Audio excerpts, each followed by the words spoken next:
Hello students, myself Indu Jaiswal, Assistant Professor of Poddar Management Training Institute. Today I will teach about Inclusive Education, समावेशी शिक्षा। समावेशी शिक्षा जैसा कि नाम से ही पता चल रहा है, जो सबको समाहित कर ले, यानी कि ऐसी शिक्षा जो सबके लिए हो। हर वर्ग के, हर प्रकार के बच्चों को कक्षा में एक साथ एक ही विद्यालय में शिक्षा देना समावेशी शिक्षा कहलाती है। यानी कि अलग अलग विशेषताओं वाले बालकों को एक साथ शिक्षा देना। समावेशी शिक्षा वह शिक्षा है जिसमें असमर्थ बच्चों के साथ साथ अन्य बच्चे भी शामिल होते हैं। सम्मिलित शिक्षा का एक मुख्य सिद्धांत है कि सभी बच्चे स्कूल की मुख्य धारा से जुड़े हैं और एक साथ सीखते हैं। समावेशी शिक्षा एक संदेश देती है, everyone belongs to the school, everyone is welcome to the school, यानी कि स्कूल सभी के लिए है और सभी का स्कूल में स्वागत है। इस प्रकार हम देखते हैं कि विभिन्न योग्यता वाले बच्चों का स्कूल के विभिन्न पहलुओं में पूर्ण रूप से एक साथ सम्मिलित होना है, जिन पहलुओं का दूसरे बच्चे भी आनंद उठाते हैं और उन तक पहुंच रखते हैं। अब हम देखेंगे कि समावेशी शिक्षा के मायने क्या हैं। यानी कि समावेशन का शाब्दिक अर्थ है सम्मिलित करना, एक अंग मानना, सदस्य या साथ देना।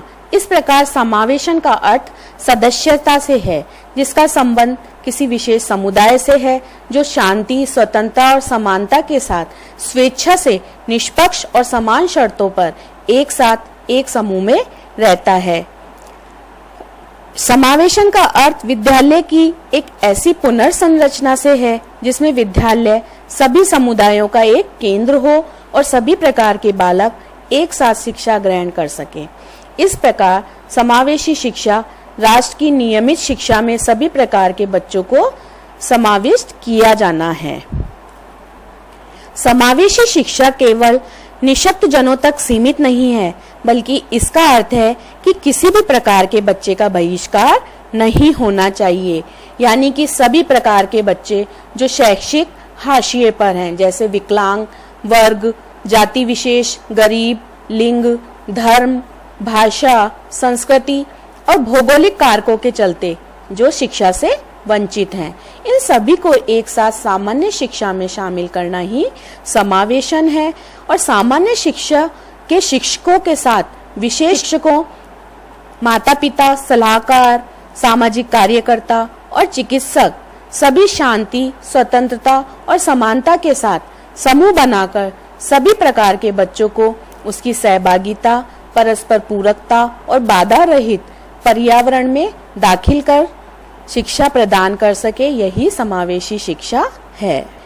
समावेशी शिक्षा विद्यालयों में सभी बच्चों को उनकी बौद्धिक, सामाजिक, भावनात्मक, भाषाई और अन्य परिस्थितियों की परवाह किए बिना ही समायोजित करना है। अब हम देखेंगे कि समावेशी शिक्षा के कुछ उद्देश्य भी हैं। इस शिक्षा का प्रमुख उद्देश्य है बालकों को देश की मुख्य धारा में आकर अपनी योग्यताओं का देश की उन्नति में योगदान करना। विशिष्ट बच्चों की काउंसिल ने कम असमर्थ बच्चों को मुख्य धारा में लाने की कुछ आवश्यकताएं बताई। प्रत्येक बालक को उचित शिक्षा प्रदान की जाए, बच्चे की वास्तविक शैक्षिक आवश्यकताओं की पूर्ति की जाए, उन्हें ऐसे साधन उपलब्ध करवाए जाएं जिससे कक्षा कक्ष से जुड़े कर्मचारी बच्चों की दूसरी समस्याओं को दूर कर सके। इस प्रकार मुख्य धारा को विद्यालय वातावरण में सफल बनाने के लिए सभी का सहयोग आवश्यक है। इनमें माता पिता, अध्यापक, प्रबंधकों का प्रयास ही संभव है कि असमर्थ बच्चों को मुख्य धारा से जोड़ दिया जाए और उन्हें समावेशी शिक्षा के लिए प्रोत्साहित किया जाए। अब हम दूसरा उद्देश्य देखेंगे कि बालक के विकास के लिए सहायक वातावरण देना। समावेशी शिक्षा में हर वर्ग का ध्यान रखा जाता है, जिससे हर बालक के लिए शिक्षा प्राप्त करने योग्य माहौल मिल सके। सकारात्मक दृष्टिकोण। सकारात्मक दृष्टिकोण यानी कि बालक को एंटी सोशल बनने से रोका जाए और उसे यह सिखाया जाता है कि वह समाज का एक हिस्सा है। समावेशी शिक्षा में बालकों के प्रति संवेदनशीलता भी रखी जाती है। समाज द्वारा हर बालक जो समावेशी शिक्षा के अंतर्गत आता है उनके प्रति संवेदनशीलता का विकास होना चाहिए। समावेशी शिक्षा का अगला उद्देश्य है सीखने की प्रवृत्ति का विकास करना, यानी कि बालकों को उनकी स्थिति, योग्यता और क्षमता के अनुसार अधिक से अधिक अधिगम कराने की प्रवृत्ति का विकास करने के लिए उन्हें प्रेरित करना चाहिए।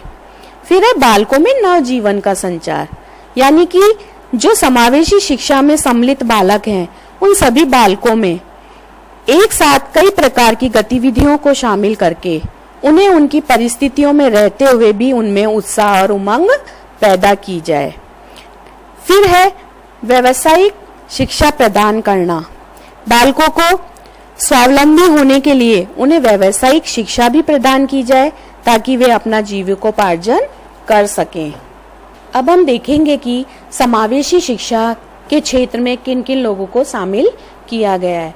जैसे कि दूरस्थ आदिवासी क्षेत्रों के बच्चे, यानी कि जो बहुत दूर दराज इलाकों में जो आदिवासी क्षेत्रों के बच्चे हैं उनको शामिल किया जाता है। अन्य सभी प्रकार के बच्चे जैसे कि सामान्य बालक और अन्य सभी प्रकार के विकलांग बालकों को शामिल किया जाता है। फुटपाथ पे रहने वाले बच्चों को भी इसमें शामिल किया जाता है। असक्षमता, यानी कि जो किसी कारण से मानसिक रूप से या शारीरिक रूप से विकलांग बालक है उनको भी इसमें शामिल किया जाता है। प्रवासी मजदूरों के बच्चे, यानी कि जो दूर देशों में प्रवास कर रहे हैं उन मजदूरों के बच्चों को इसमें शामिल किया जाता है। बाल श्रमिक, जो छोटे छोटे बालक हैं जो श्रम करते हैं, श्रमिक के रूप में कार्य करते हैं, उन बालकों को शामिल किया जाता है। असक्षमता युक्त वाले बच्चे, यानी कि जो शारीरिक और मानसिक रूप से विकलांग बालक है उन बालकों को, और कुछ कठिन परिस्थितियों में रहने वाली बालिकाएं जैसे मानसिक रूप से असक्षम और जो आर्थिक रूप से भी असक्षम हो और सामाजिक रूप से भी जिन बालिकाओं की उपेक्षा की गई हो। इसके अलावा दीर्घ यानी लंबी और स्थायी रहने वाली बीमारियों के कारण ग्रस्त रहने वाले बालकों को भी समावेशी शिक्षा के अंतर्गत शामिल किया गया है। हम देखेंगे कि समावेशी शिक्षा की कुछ विशेषताएं भी हैं जो हमारे सामने निकलकर आती हैं। इसमें है सभी के लिए, सभी प्रकार के बालकों के लिए शिक्षा, यानी कि एक ही विद्यालय के अंतर्गत बाधित बालक, यानी कि शारीरिक रूप से विकलांग हो, मानसिक रूप से विकलांग बालक हैं और सामान्य बच्चों हेतु सभी स्कूलों में सभी के लिए शिक्षा के प्रावधान किए जाने चाहिए। नेक्स्ट है समावेशी शिक्षा पद्धति बच्चों की शारीरिक, बौद्धिक, मानसिक, सामाजिक और सांस्कृतिक अनेक विभिन्नताओं की पहचान करती है। उन्हें स्वीकार करके उनकी जरूरतों को ध्यान में रखते हुए उनके संज्ञानात्मक, संवेगात्मक और सृजनात्मक विकास के अवसर उपलब्ध कराती हैं। नेक्स्ट है विशिष्ट शैक्षिक जरूरतों वाले बच्चों की स्वीकृति और समर्थन। समावेशी शिक्षा विशिष्ट शैक्षिक जरूरतों वाले बच्चों जैसे कि शारीरिक रूप से बाधित, श्रवण दृष्टि से वाक बाधित, मानसिक रूप से असमर्थ सभी प्रकार के बच्चों को उनकी वर्तमान शारीरिक और मानसिक अवस्था में स्वीकृत करती है और उन्हें समर्थन प्रदान करती है, जिससे उन्हें विकास के अधिक से अधिक अवसर प्राप्त हो सके। नेक्स्ट है शिक्षा को एक मौलिक अधिकार माना गया है। समावेशी शिक्षा शिक्षा के मौलिक अधिकार को सैद्धांतिक और व्यवहारिक रूप में स्वीकृत करती है।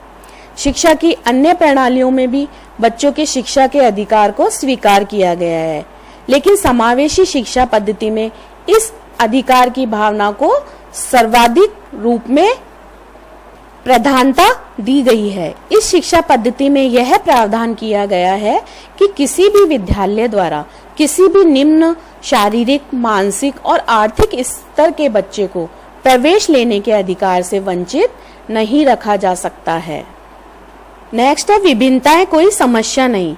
इस शिक्षा पद्धति में बच्चों की बढ़ती हुई विभिन्नताओं को कोई समस्या नहीं समझा गया है। भाषा के आधार पर, धर्म के आधार पर, लिंग, संस्कृति, सामाजिक और शारीरिक और मानसिक गुणों की विभिन्नता वाले बच्चों को परस्पर सीखने, सामाजिक रूप से सह संबंधित करने और समायोजित होने के ये अवसर प्रदान करती है। नेक्स्ट है सुदृढ़ नीतियों द्वारा नियोजन। समावेशी शिक्षा में शिक्षा के अधिकार की रक्षा करने और उसे लागू करने के लिए राष्ट्रीय और राज्य स्तर पर नीतियां बहुत ही अच्छे तरीके से स्पष्ट हैं और इन नीतियों का नियोजन भी बड़े सफल तरीके से किया जा रहा है। यही वजह है कि गत कई वर्षों से बच्चों की शिक्षा, विशेषकर असमर्थ बच्चों के प्रति स्कूलों, अध्यापकों और समाज की अभिवृद्धि में अधिक से अधिक बदलाव देखने को मिला है। नेक्स्ट है विद्यालय का अभियोजन। समावेशी शिक्षा के अंतर्गत स्कूल विद्यार्थियों की जरूरतों के मुताबिक ही अभियोजन करता है, यानी कि योजना बनाता है। इस शिक्षा पद्धति में सामान्य शिक्षण पद्धति की भांति ही बच्चों को स्कूल के साथ अभियोजन नहीं करना पड़ता। नेक्स्ट है प्राथमिक शिक्षण तथा पाठ्यक्रम अत्यधिक लचीला होना। समावेशी शिक्षा पद्धति की एक अन्य विशेषता है प्राथमिक शिक्षा तथा पाठ्यक्रम का अधिक से अधिक लचीला बनाने के लिए नेतृत्व और संसाधनों का प्रावधान किया जाना आवश्यक है। समावेशी शिक्षा की इस विशेषता के कारण ही बहुत से छात्रों की व्यक्तिगत जरूरतों और परिवेश की विभिन्न परिस्थितियों को ध्यान में रखा जा सकता है। इसकी एक अन्य मुख्य विशेषता है समावेशी शिक्षा मात्र अशक्त बच्चों की शिक्षा ही नहीं है, बल्कि यह इससे कहीं अधिक है। जब शिक्षा के अधिकार की बात करते हैं तो विशेषता इन बच्चों से संबंधित होती है, क्योंकि ऐसे बच्चे बहुत ही स्पष्ट व उपेक्षित समूह का निर्माण करते हैं। लेकिन वास्तव में समावेशी शिक्षा का संबंध उन सभी बच्चों से भी है जो शिक्षा ग्रहण करने योग्य है। यह शिक्षा पद्धति तो उन सबको सम्मिलित कर शिक्षा प्रदान करती है जो एक दूसरे के कारण शिक्षा ग्रहण करने से वंचित रहे हों। नेक्स्ट है विशिष्ट और सामान्य शिक्षा में नजदीकी संबंध। समावेशी शिक्षा के अंतर्गत विशिष्ट और सामान्य शिक्षा औपचारिक और अनौपचारिक तथा स्कूल और समाज में नजदीकी संबंध होता है, जिससे कि सभी बच्चों को ज्यादा लाभ प्राप्त हो सके। इसके अलावा समावेशी शिक्षा निरंतर और एक सहयोगी प्रक्रिया है।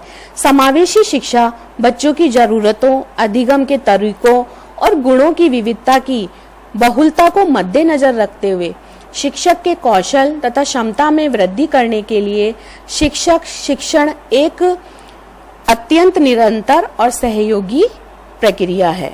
इस प्रकार समावेशी शिक्षा एक सहायक और अनुकूल पर्यावरण की रचना करना है ताकि सभी को पूर्ण सहभागिता के लिए समान अवसर प्राप्त हो सके और इस तरह से विशेष आवश्यकता वाले बालक शिक्षा की मुख्य धारा में शामिल हो सके। यह विद्यार्थियों की विभिन्न आवश्यकताओं के महत्व को समझती है।